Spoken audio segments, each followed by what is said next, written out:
پھل بھی اپنی فطرت پر ہوتے ہیں تو وہ محبت کرتے ہیں۔ مولا مشکل کشا سیدنا علی کرم اللہ تعالی وجہ الکریم فرماتے ہیں کہ اللہ نے میری محبت پھلوں پر پیش کی۔ حالانکہ اس حدیث پر محدثین نے اس کی سند پہ کلام کیا ہے، لیکن ضعیف روایتیں فضائل اعمال میں مقبول ہوا کرتی۔ تو امام علی مرتضیٰ کہتے ہیں اللہ نے میری محبت پھلوں پر پیش کی، جنہوں نے قبول کر لی وہ میٹھے ہو گئے، اور جنہوں نے قبول نہیں کی اللہ تعالیٰ نے ان میں کڑواہٹ پیدا فرمائی۔ آپ اندازہ فرمائیں، علی کی محبت سے پھل میٹھے ہوتے ہیں، یہ ہے محبت علی کا صلہ۔ آپ غور فرمائیں تو بات دور نکلتی، عرض کر رہا تھا کہ جب یزید نے دیکھا کہ صاحب فطرت صحابی رسول حضرت نعمان بن بشیر رضی اللہ تعالیٰ کوئی خلاف نہیں جانے، کوئی کاروائی نہیں، حالانکہ وہ گورنر ہیں، کوئی انہوں نے خلاف کاروائی نہیں کی، جتنی ایک طالب علم ہونے کی حیثیت سے اہل سنت کی کتب میں ہم جانتے، انہوں نے کوئی خلاف کاروائی نہیں کی۔ گورنر تھے تو اس نے جو ہے سوچا کہ میں کس کو منتخب کروں۔ اس کا ایک دوست تھا، ابن سرجون۔ عقد الفرید کے اندر ابن سرجون کا تذکرہ بہت وضاحت کے ساتھ کیا گیا ہے۔ یہ یہودی کا بچہ تھا، یہ خود یہودی تھا ابن سرجون۔ تو اس سے مشورہ کیا۔ دیکھیں مشیر بھی کس کو رکھا گیا تھا، مشیر بھی اس نے رکھا تو ایک یہودی کو رکھا، اور اس نے ابن زیاد کا نام دیا اس لیے کہ شرافت کے کام شریف لوگ ہی کر سکتے ہیں اور رذالت کے کام رذیل لوگ کر سکتے ہیں۔ تو چونکہ وہ جانتا تھا ابن سرجون کے عبید اللہ ابن زیاد کیا ہے، تو پیداوار زنا ہے، پلیدی ہے، تو اس نے کہا کہ یہ کام اگر کوئی سختی سے کرے گا تو عبید اللہ ابن زیاد کرے۔ تو عبید اللہ ابن زیاد بصرہ کا حاکم تھا، اس کو حکم ہوا کہ وہ بصرہ سے نکل کر کوفہ آئے۔ اس نے اپنے چھوٹے بھائی کو بصرہ کی جو ہے وہ گدی سونپی، اور وہ حجاز کے رستے سے اپنے چہرے پر حجازیوں کی طرح رومال اور ڈاٹا ڈال کر کے اور حجازی لباس پہن کر کے حجاز کے رستے سے مغرب اور عشاء کے درمیان وہ جو ہے وہ کوفہ میں داخل ہوا۔ کوفہ والے اس کو دیکھ کر سمجھے کہ امام علی مقام تشریف لائے، انہوں نے نعرہ لگانے شروع کیے، مرحبا یا ابن رسول اللہ، مرحبا یا ابن رسول اللہ، انہوں نے نعرے لگانے شروع کیے۔ لیکن بہرحال پھر یہ ہوا کہ وہ جو ہے وہ اہل البیت کے محبین کی گھر کی طرف قافلہ بڑھنے کی بجائے گورنر ہاؤس کی طرف بڑھا، تو لوگوں کو بھی حیرت ہوئی کہ امام علی مقام کو تو اہل البیت کے محبین کی طرف آنا چاہیے، یہ گورنر ہاؤس کی طرف جانے کا کیا مطلب ہے؟ اور وہ سب کو کنکھیوں سے دیکھتا تھا، اور جیسے جیسے نعرے لگتے تھے وہ جلتا اور بھونتا جاتا تھا۔ بالآخر وہ گورنر ہاؤس پہنچا تو حضرت نعمان بن بشیر نے دروازے بند کیے ہوئے تھے اور سمجھا تھا کہ امام علی مقام آ رہے ہیں، تو اس نے زور سے دھکے دیے اور آواز نکالی تو پہچان گیا کہ یہ تو ابن زیاد ہے۔ تو پھر اس کے بعد دروازہ کھولا اور اس نے کہا کہ اپنے آپ کو معزول سمجھو، اور ساری گورنری یزید نے مجھے سونپی ہے، وہ خط بتایا، اور اس کے بعد اس نے پھر جو ہے سب لوگوں کی چہرہ پٹی کر لی، اور راتوں رات اس نے جتنے اشراف کوفہ تھے ان سب کو جو ہے وہ گورنر ہاؤس میں جمع کر لیا۔ حضرت ہانی کے گھر پہ امام مسلم رضی اللہ تبارک و تعالیٰ عنہ کا قیام تھا، اور امام مسلم رضی اللہ تعالیٰ عنہ کے جو شہزادے تھے وہ امام مسلم کے ساتھ تھے۔ اس وقت جگہ جگہ دعوتیں ہو رہی تھی اور بڑے ناز و نم کے ساتھ جو ہے وہ ان کے ناز اٹھائے جا رہے تھے۔ بالآخر جب صبح ہوئی تو اس نے اعلان کر دیا جس نے امام مسلم کے ہاتھ پہ بیعت کی ہے وہ سب ان کی بیعت توڑیں اور یزید کی بیعت کریں۔ یہ بیعت وہ نہیں ہے جو ہم پیری مریدی کی بیعت کہتے ہیں، یہ وہ بیعت نہیں۔ دراصل یہ جب بار بار آپ بیعت کا ذکر سنتے ہیں تو یہ بیعت وہ ہے کہ جب مسلمان کسی کو اپنا امیر اور مقتدی اور پیشوا مانتے ہیں، خلیفہ مانتے ہیں، تو اس کے ہاتھ پر بیعت کرتے ہیں کہ آپ کے ساتھ وفا کریں گے، بغاوت نہیں کریں گے، جان و مال سے آپ کی مدد کریں گے، نصرت کریں گے، حمایت کریں گے، یعنی کہ گویا کہ اس کے ساتھ وفا کا عہد کیا جاتا ہے، اس کو بیعت کہتے ہیں۔ آپ کے خلاف نہیں جائیں گے، اور آپ کو ہم اپنا امیر مانتے ہیں، پیشوا مانتے ہیں۔ تو یزید کی بیعت زبردستی لی جا رہی تھی۔ اب یہ ہوا کہ امام علی مقام کی طرف سے امام مسلم نمائندہ تھے۔ جب یہ اعلان ہوا تو کوفی جو تھے، ظاہر سی بات ہے ان کے یہاں وفا نہیں تھی، وہ ڈرے اور ڈرنے کے بعد ان لوگوں نے جو ہے امام مسلم سے دوری اختیار کرنا شروع کر دیا، یہاں تک کہ المختصر حضرت ہانی کو بھی جو ہے وہ اس نے اٹھا لیا۔ اور امام مسلم کو جب پتہ چلا کہ حضرت ہانی کو بھی اٹھا لیا تو آپ گھر سے نکلتے وقت اپنے دونوں شہزادوں کو حضرت قاضی شریح کے پاس جو ہے وہ بھیج کر کے آپ نے فرمایا کہ آپ ان کی حفاظت کریں، اور آپ تلوار لے کر کے نکلے کہ جس کے ہاں میں مہمان تھا، جو میرا میزبان تھا، اس کو جو ہے وہ انہوں نے خطرے میں ڈال دیا۔ تو امام مسلم جب گورنر ہاؤس کی طرف بڑھے تو بتایا جاتا ہے تقریباً 40 سے 50 ہزار کا مجمع آپ کے ساتھ ہو گیا کہ چلیں ابھی حملہ کریں گے۔ لیکن اس وقت بھی امام مسلم جو ہے جب گورنر ہاؤس کا گھیراؤ کیا تو آپ نے فرمایا کہ جنگ کا آغاز ہماری طرف سے نہیں ہونا چاہیے کیونکہ مسلمانوں کا خون بڑا قیمتی ہے۔ حالانکہ اس وقت اگر آپ اشارہ فرماتے تو پھر گورنر ہاؤس کی اینٹ سے اینٹ بچ جاتی، لیکن امام نے اشارہ نہیں فرمایا۔ ابن زیاد نے یہ کیا کہ جتنے شرفائے کوفہ کو اس نے جمع کر رکھا تھا، اس نے کہا کہ اگر تمہارے یہ رشتہ دار جو گورنر ہاؤس کا گھیراؤ کیے ہوئے اگر ان کو یہاں سے نہیں ہٹاؤ گے تو میں تمہیں قتل کر دوں گا۔ ان کی جب اپنی جان پر بنائی تو انہوں نے اپنے اپنے قبیلوں سے اور رشتہ داروں سے کہا کہ ایک کام کرو کہ تم یہاں سے ہٹ جاؤ ورنہ ابن زیاد ہمیں مار ڈالے گا، اور اگر تم نے حملہ بھی کیا ہمیں بچانے کے لیے ہم تک پہنچنے تک تو ہم مر جائیں گے، اس لیے کہ تم یہاں سے ہٹ جاؤ۔ تو جس قبیلے کے قائد نے اور جس قبیلے کے امیر نے، جس قبیلے کے بااثر شخص نے اپنے قبیلے کو کہا، وہ سب لوگ ظالم امام مسلم کا ساتھ چھوڑتے چھوڑتے چھٹ گئے۔ امام مسلم جب گورنر ہاؤس کی طرف بڑھے تھے تو 40 یا 50 ہزار لوگ آپ کے ساتھ میں تھے، اور جب شام ہو رہی تھی، مغرب کا وقت آ رہا تھا تو سب لوگ چھٹ گئے تھے اور صرف 500 لوگ امام مسلم کے ساتھ رہ گئے تھے۔ امام مسلم مغرب کی اذان ہوئی، کوفہ کی مسجد میں نماز کے لیے پہنچے۔ جب نماز شروع کی تو اس وقت 500 لوگ پیچھے کھڑے تھے، اور جب آپ نے سلام پھیرا تو کوئی بھی ایک بھی آدمی آپ کے ساتھ نہ تھا۔ امام مسلم رضی اللہ تعالیٰ پھوٹ پھوٹ کر روتے تھے، آپ کی آنکھوں میں آنسو تھے۔ امام مسلم سوچتے تھے کہ یا اللہ، میں نے تو جو ہے امام علی مقام امام حسین کو خط لکھا ہے۔ کیا ہو رہا ہے بھائی؟ کچھ نہیں ہو رہا ہے، آپ کی توجہ اس طرف رہے، کوئی بات نہیں ہے، آپ ذکر سنیں، آپ ایک بار درود شریف پڑھیں۔ بچوں کو آگے بیٹھانے کی مشکل یہی ہے کہ انہیں پیار سے میں اس لیے سوچتا ہوں کہ آگے بٹھائیں کہ ہماری قوم کا مستقبل ہے، لیکن بہرحال بچے بچے ہیں۔ اب یہ ہے کہ مجمع دیکھنے کی کوئی ضرورت آپ کو نہیں ہے، آپ کو ادھر ممبر پہ دیکھنا چاہیے، اور پھر بچوں کے ساتھ بڑے بھی بچے بن جاتے ہیں، اور جب لوگ پیچھے دیکھتے ہیں سبھی پیچھے دیکھتے ہیں۔ ایک بار درود شریف پڑھ لیں آپ، اللہ رب درود شریف پڑھیں، عاشقوں کی طرح بلند آواز سے درود شریف۔ اللہ رب محمد صلی اللہ علیہ وسلم، نحن عباد محمد صلی اللہ علیہ وسلم وعلی ذوی وآلہ ابد الدہور وکرم، صلاۃ و سلام علیک یا جد الحسن والحسین وعلی آلک و اصحابک یا جد الغوث الثقلین۔ تو امام مسلم نے جب دیکھا کہ پیچھے کوئی بھی نہیں تو پھوٹ پھوٹ کے رونے لگے، اپنی جان کی پرواہ نہیں تھی، سوچ رہے تھے یا اللہ، میں نے تو امام علی مقام کو خط لکھا ہے، امام جب میرا خط دیکھیں گے تو ان کو مجھ پر اتنا اعتماد ہے کہ وہ میرا خط پڑھ کر تو کسی کے روکنے سے رکیں گے نہیں اور وہ ضرور تشریف لائیں گے۔ بالآخر یہ ہوا کہ آپ مسجد سے باہر نکلے تو دیکھا کہ کوفہ میں سب کے دروازے بند۔ کل تک جن کے گھروں میں دعوتیں ہو رہی تھی اور بہت ناز اور نام اور ہاتھ چومے جا رہے تھے، بیعتیں کی جا رہی تھی، لوگوں نے اپنے دروازے بند کر دیے جان کے خوف سے۔ اے کوفہ والو، قیامت تک تمہاری بے وفائی کو لوگ یاد کرتے رہے، لوگ تمہاری بے وفائی کے چرچے کرتے رہیں گے۔ اور ایک بات آپ دیکھیں، آپ جب کبھی کوفہ جائیں تو کوفہ میں آپ ہمیشہ دیکھیں گے کوئی کتنا بھی مالدار ہوگا، اس کے چہرے کو کبھی آپ کھلا کھلا نہیں دیکھیں گے۔ کوفے والوں کے چہرے آج بھی ایسا لگتا ہے کہ جیسے اترے ہوئے چہرے ہیں، پتہ نہیں ان کے چہروں پر کیا ہے۔ ان کے چہروں کو میں نے کبھی جو ہے وہ کھلا ہوا نہیں دیکھا، کوفہ والوں کے چہروں پہ کبھی رونق نہیں دیکھی، پتہ نہیں، اللہ جانے۔ اسی طریقے سے جو ہے شامیوں کا بھی حال ہے، اور آج کل کے شامی تو کوئی مجرم نہیں ہے، لیکن اتنا ضرور ہے کہ نسلاً بعد نسلیں بھی بہت ساری چیزیں منتقل ہوتی رہتی ہے، اور آل نبی کے خون کے جو وہ حرمت کو پامال کرنے کی یہ نحوست ہے کہ جن کے دامن پر دھبے ہیں، اول تو ان کی نسلیں ختم ہوئی، اور اگر کسی کی نسل باقی بھی ہے تو کہیں نہ کہیں برابر وہ دھبا اس کی پیشانی پر آج بھی نمایاں ہے۔ اللہ تبارک و تعالی ہمیں محفوظ رکھے، حق کے ساتھ حق کا ساتھ دینے کی توفیق عطا فرمائے، حق بولنے، حق کو قبول کرنے اور حق کو عام کرنے کی اللہ تعالی ہمیں توفیق عطا فرمائے۔ حضرت امام مسلم مسلم جو ہے وہ مسجد سے باہر نکلے تو کیا دیکھا؟ لوگوں کے دروازے بند ہیں.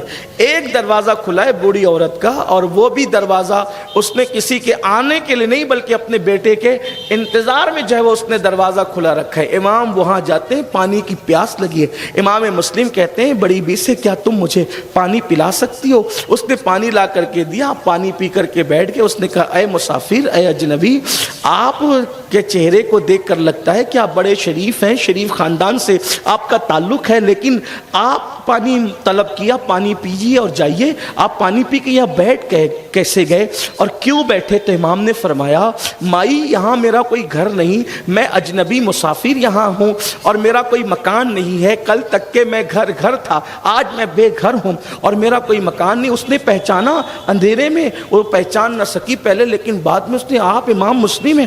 جی امام مسلم ہوں. کہا آپ ایک کام کریں, میں اپنے بیٹے کے لیے منتظر تھی, آپ گھر میں تشریف لائیں. اور اتفاق سے اس شریف ماں کا بدماش بیٹا ابن اشعت کے دوستوں میں سے تھا. امام مسلم کو جب اس نے اپنے گھر میں پایا تو اس نے مخبری کر دی اور ابن اشعت کو بتایا. ابن اشعت کا پورا نام محمد ابن اشعت بتایا جاتا ہے, لیکن چونکہ جس بندے کی بھی ہم برائی جب اس کی ذکر کرتے ہیں اور اس کا نام محمد ہوتا ہے تو پھر ہمیں اس کا نام نہیں لینا چاہیے, بلکہ اس کے باپ کے نام سے یا اشارے کنائے بیان کرنا چاہیے. تو اس کا نام تو تھا محمد ابن اشعت, لیکن ہم اس کو پورا نام نہیں لیتے بلکہ اس کو کیا کہتے ہیں؟ ابن اشعت کہتے ہیں. اسی طریقے سے ایک صاحب کا نام محمد ابن عبد الوہاب ہے, لیکن ہم اس کو محمد ابن عبد الوہاب نہیں کہتے بلکہ ابن عبد الوہاب ہی کہہ کر کے اس کو پکارتے ہیں. اس طریقے سے اس کا خیال کرنا چاہیے کہ کسی بھی طرح سے نام محمد کی بے احترامی نہ ہو, بلکہ اگر کسی کا نام محمد ہو تو اس کا نام لے کر کے اس کو گالی نہیں دینا چاہیے, اس کا بھی آپ کو احترام کرنا چاہیے, عزت کرنا چاہیے. البتہ آپ جس کو گالی دے رہے ہیں تو معاذ اللہ یہ گالی رسول اللہ کی طرف نہیں جاتی, کیونکہ آپ کی نیت تو اس کو دینا ہے, لیکن جتنا ادب میں آگے بڑھو گے اتنا اللہ تبارک و تعالیٰ آپ کو نوازے گا. ہزاروں سال کی عبادتیں وہاں تک نہیں پہنچاتی جہاں انسان کو ادب پہنچاتا ہے. اور پھر یاد رکھنا, اللہ اکبر, ہزاروں سال کے گناہ آپ کو اتنا نقصان نہیں پہنچاتے جتنا بے ادبی آپ کو نقصان پہنچاتی ہے. اس لیے بادب بنو, بادب با نصیب, بے ادب بد نصیب. الدین کلہ ادب, دین پورا کے پورا ادب کا نام ہے. ہمارا مذہب ادب, ہمارا مسلک ادب, ہمارا مشرب ادب, ہماری تہذیب ادب, ہمارا تمدن ادب. اس لیے ادب کے ساتھ رہو اور اپنی زبان کو کنٹرول میں رکھو.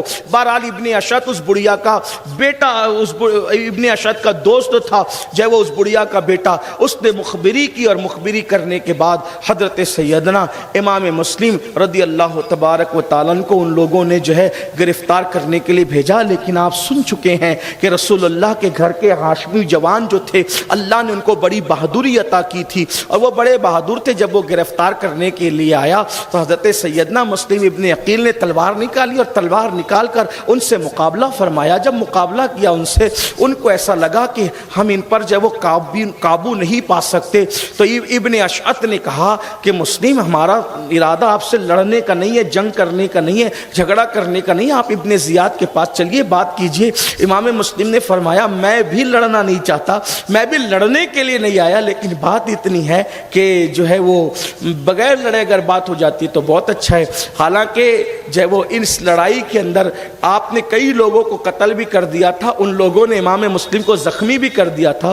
زخمی لہو لہان ہونے کے باوجود بھی امام مسلم کا ان کو خوف تھا اور انہوں نے کہا ہم آپ کو امان دیتے ہیں, ہم آپ کو پناہ دیتے ہیں. حضرت سیدنا امام مسلم کو انہوں نے کہا آپ سواری پر بیٹھیں, کھچر پر بیٹھیں اور ابن زیاد کے پاس چلیں, گورنر ہاؤس چلیں. حضرت سیدنا امام مسلم جیسے کھچر پر بیٹھے اور چلے.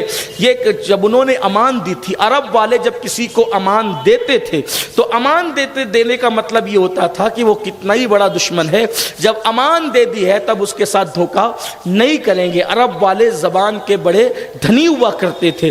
لیکن بہرحال اب وہاں تو کیا تھا کہ بغض اہل بیت میں اتنی آگے بڑھ گئے تھے, وہ تو کلمہ پڑھانے کا احسان بھی بھول گئے تھے, دین دینے کا احسان بھی بھول گئے تھے. نمازوں کے اندر محمد اور آل محمد پر درود پڑھتے تھے اور نمازوں کے باہر سازشیں کرتے تھے. کس قدر حالات بد سے بدتر تھے. ممبروں پہ بیٹھ کر کے مولا مشکل کشا کو گالیاں دیا کرتے تھے.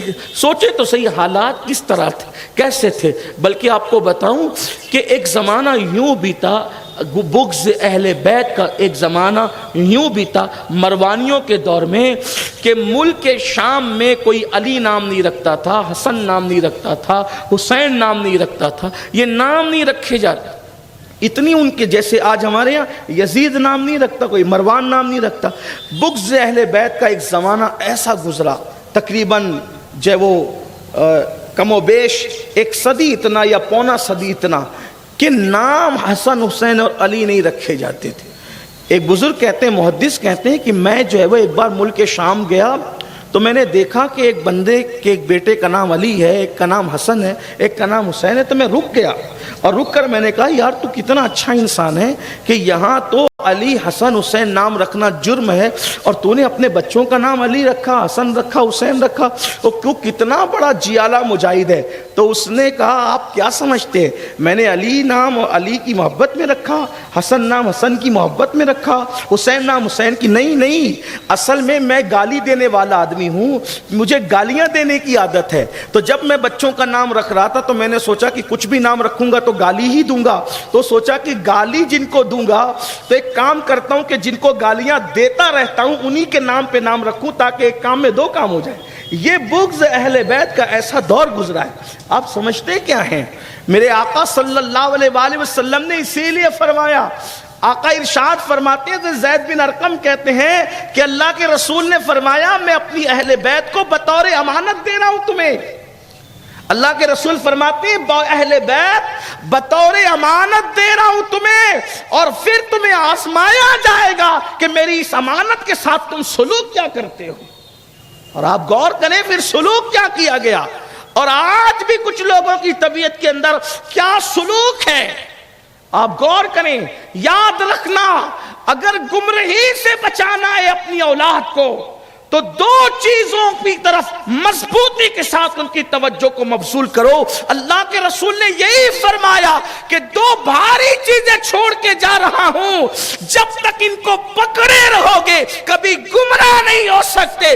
ایک تو قرآن ہے، دوسرا میری اہل بیت ہے. اتحاد امت کے لیے بہترین منشور حجۃ الوداع کے موقع پہ اللہ کے رسول نے پیش کر دیا، قرآن اور اہل بیت، قرآن اور اہل بیت، میرے آقا صلی اللہ علیہ وآلہ وسلم کے دیوان. تو یہ حالات گزرے، اسی لیے امت جو ہے ٹکڑوں میں تقسیم ہوتی چلی گئی. حضرت سیدنا امام مسلم جب کھچر پر بیٹھے تو دھیر سے آپ کی تلوار نکال لی گئی. تلوار نکالی تو آپ نے بلند آواز سے پڑھا انا للہ و انا الیہ راجعون. ابن اشد تو مجھے امان دے چکا ہے، تلوار نکالنے کا کیا مطلب ہے؟ اور یوں ہی میں زخمی ہوں جب میں کہہ چکا کہ میرا ارادہ جنگ کا نہیں ہے. البتہ جیسے ہی حضرت سیدنا امام مسلم جو ہے وہ گورنر ہاؤس میں پہنچے تو یزید ابن زیاد فرعون کی طرح تخت پر بیٹھا ہوا تھا. امام مسلم جیسی پہنچے تو ٹھنڈے مٹکے کا یعنی ٹھنڈے پانی کا مٹکا بھرا ہوا رکھا تھا. بہت تھک گئے تھے، زخمی تھے، پیاس لگی تھی. آپ نے فرمایا کہ پانی جو ہے وہ پلاؤ، تو اس نے پانی نہیں دیا. امام مسلم کو پانی پینے کے لیے نہیں دیا. اور اس کے بعد اس نے جب حضرت امام مسلم سے گفتگو کی تو اس نے کہا کہ آپ کی جان اسی طرح سے بخشی جا سکتی ہے کہ آپ حسین کو اور اس کے باپ کو لعنت کرے، گالیاں دے. آپ حضرت امام مسلم نے فرمایا کہ میں واللہ مرنا پسند کرتا ہوں، میں لعنت کرتا ہوں تجھ پر اور تیرے باپ پر. یہ جرأت تھی ان کے اندر. امام مسلم میں جرأت تھی ابن زیاد کے سامنے. فرمایا کہ تجھ پر تیرے باپ پہ لعنت کرتا ہوں. او ابن مرجانہ، تو علی کو اور حسین کو گالیاں دینے کی بات کرتا ہے، میرے آقاؤں کو؟ مجھ سے نہیں ہو سکتا. اس نے کہا تو ٹھیک ہے، مرنے کے لیے تیار ہو جائیں. تو امام مسلم نے کہا کہ ٹھیک ہے، اور آپ نے پھر جو ہے وہ کچھ وصیتیں فرمائی. وہاں پر عمر بن سعد موجود تھا، حضرت سعد ابن ابی وقاص رضی اللہ تبارک و تعالیٰ کا بیٹا. آپ نے فرمایا کہ یہاں تو میرے رشتہ داروں میں عمر سعد ہی ہے. اس نے کہا میں کوئی وصیت نہیں سنتا. یعنی حالات کے دھارے میں کیسے لوگ بہتے ہیں، دنیا کتنی بے وفا. ایک بات یاد، ایک بہت بڑے مفکر سے میں نے سنا، انہوں نے کہا کہ میں نے دنیا سے بڑھ کر بے وفا کسی کو دیکھا ہی نہیں. دنیا پہ کبھی بھروسہ مت کرنا. امام کہتے ہیں شہد دکھائے، زہر پلائے، قاتل ڈائن شوہر کش، اس مردار پہ کیا للچایا، دنیا دیکھی بھالی ہے، سونا جنگل رات اندھیری، چھائی بدلی کالی ہے، سونے والوں جاگتے رہیو، چوروں کی رکھوالی ہے. کبھی دنیا سے جی مت لگانا، کبھی دنیا سے وفا کی امید نہ کرنا. پیار سب سے کرو، محبت سب سے کرو، اخلاق کے ساتھ سب سے پیش آؤ، سب کے ساتھ رشتہ رکھو، تعلق رکھو، لیکن وفا کی امید کسی سے نہ رکھو. دل لگانا ہے تو اللہ سے اور اس کے رسول سے دل لگاؤ، اس لیے کہ دنیا نے کیسے کیسوں کو دھوکہ دیا، کیسی کیسی ہستیوں. آپ غور کریں، امام حسین کو دھوکہ دیا گیا، مولا علی کو دھوکہ دیا گیا، اللہ اکبر، حضرت سیدنا امام مسلم کو دھوکہ دیا گیا، غازی عباس کو دھوکہ دیا، کتنی بڑی بڑی ہستیوں کو لوگوں نے دھوکہ دیا. ہم کون ہیں میرے بھائی؟ بلکہ اللہ اکبر، لوگوں نے رسول اللہ صلی اللہ علیہ وآلہ وسلم کو تک دھوکہ دینے کی کوشش کی. کیا آپ نے نہیں پڑھا کہ بدر کی جنگ شروع ہونے سے پہلے 300 لوگوں کو لے کر کے جو ہے وہ عبداللہ ابن ابی رئیس المنافقین بھاگ گیا؟ کیسا دھوکہ دینے کی اس نے کوشش کی. تو گویا کہ یہ دنیا دھوکے کی جگہ ہے، اور اس میں بہت دن رہنے کی بھی جو ہے وہ کوشش نہ کرو، بہت امیدیں نہ باندھو، جلدی جلدی تیاری کرو جو یہاں سے جانا ہے. میں تو لوگوں کو کہتا ہوں، دھوکے باز لوگوں سے نکل کر اگر وفا کے خالق کی طرف جانے کی بات ہے تو یہ گھاٹے کا سودا نہیں بلکہ یہ بڑے منافع کا سودا ہے. جو وہ آرٹیفیشل محبتوں کا اظہار کرنے والوں سے نکل کر سچی اور مخلص محبت کو پیدا کرنے والے خدا و رسول کی طرف جانا ہے تو یہ کس قدر فائدے کا سودا ہے. اللہ اکبر. لیکن انسان دنیا میں پھنسا ہوا ہے. بہرحال تو آپ نے وصیت کی بات کی تو کہا میں کوئی وصیت نہیں سنتا. ابن زیاد نے ہنستے ہنستے کہا یار تمہاری رشتہ داری سن لو، عمل کرنا نہیں کرنا تو اب بات کی بات ہے. البتہ عمر سعد نے پھر وصیت سنی امام مسلم کو. پھر اس کے بعد گورنر ہاؤس کے اوپر لے جایا گیا. امام درود شریف پڑھ رہے تھے اور بہت پھوٹ پھوٹ کے رو رہے تھے. ابن زیاد ہنستے ہوئے کہتا ہے موت سامنے دیکھ کر بہادر بھی روتے ہیں. تو امام مسلم نے فرمایا واللہ میں موت کو سامنے دیکھ کر نہیں رو رہا ہوں، میں نے امام حسین کو خط لکھا ہے کہ حالات اچھے آپ آ جائیں، اور وہ مجھ پر اتنا اعتماد کرتے ہیں کہ وہ جب میرا خط پڑھیں گے تو ضرور آئیں گے، اور وہ بال بچوں کے ساتھ آئیں گے، بیبیوں کے ساتھ آئیں گے. میں ان کو یہ انجام سوچ کر کے رو رہا ہوں. اور پھر اس کے بعد امام مسلم نے جو ہے بلند آواز سے درود شریف پڑھا اور کہا کاش مجھے بات کوئی میرے امام تک پہنچا دے. امام آپ نہ آئے، ان کوفیوں نے ہمیشہ کی طرح بے وفائی کی ہے. اللہ اکبر. اور پھر اس کے بعد حضرت سیدنا امام مسلم درود شریف اور کلمہ شریف پڑھ رہے تھے کہ آپ کی گردن کو جو ہے جلاد کے ذریعے سے تلوار سے کاٹ دیا گیا، اور پھر آپ کا سر لے کر کے آپ کے وجود ناس کو کوفہ کے گورنر ہاؤس سے زمین پر ڈال دیا گیا اور آپ کی لاش چکنا چور ہو گئی. یہ پہلی شہادت تھی گویا کہ کربلا کی شہادتوں میں سے. انا للہ و انا الیہ راجعون. اور اس کے بعد وہ چکنا چور بدن جو گورنر ہاؤس سے گرا کر کے زمین پر ڈال کر کے ہڈیوں کو چور چور کیا گیا تھا، اللہ اکبر، اس کو بازاروں کے اندر لٹکایا گیا اور سر کو پورے کوفہ میں پھرایا گیا.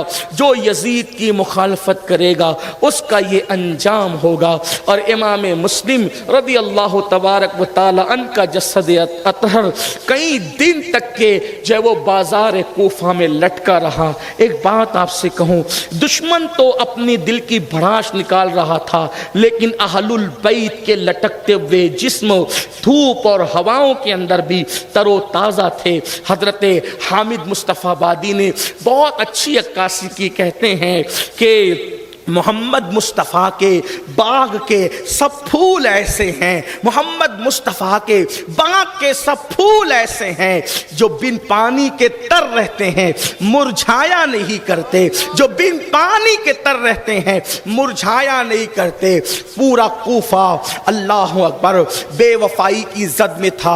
اے کوفہ والو، قیامت تک تمہاری مہمان نوازی کو یاد کیا جائے گا دھوکے بازی کے حوالے سے. امام مسلم کا سر پھرایا جا رہا ہے، کوفے کے بازار میں جسم لٹکا ہوا ہے، اور اس کے بعد جب شام ہو کر کے رات سی اپنی زلفوں کو کوفہ کے اس بے وفا لوگوں کے اوپر ڈالتی ہے اور رات تاریک ہو جاتی ہے۔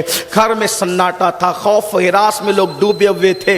ابن زیاد کے جو ہے وہ محل کے اندر، بلکہ گورنر ہاؤس کے اندر جشن کا سما تھا۔ حسین کے نائب کو، حسین کے معتمد کو ہم نے کاٹ دیا، اور پورا کوفہ خوف و ہراس میں ڈوبا ہے۔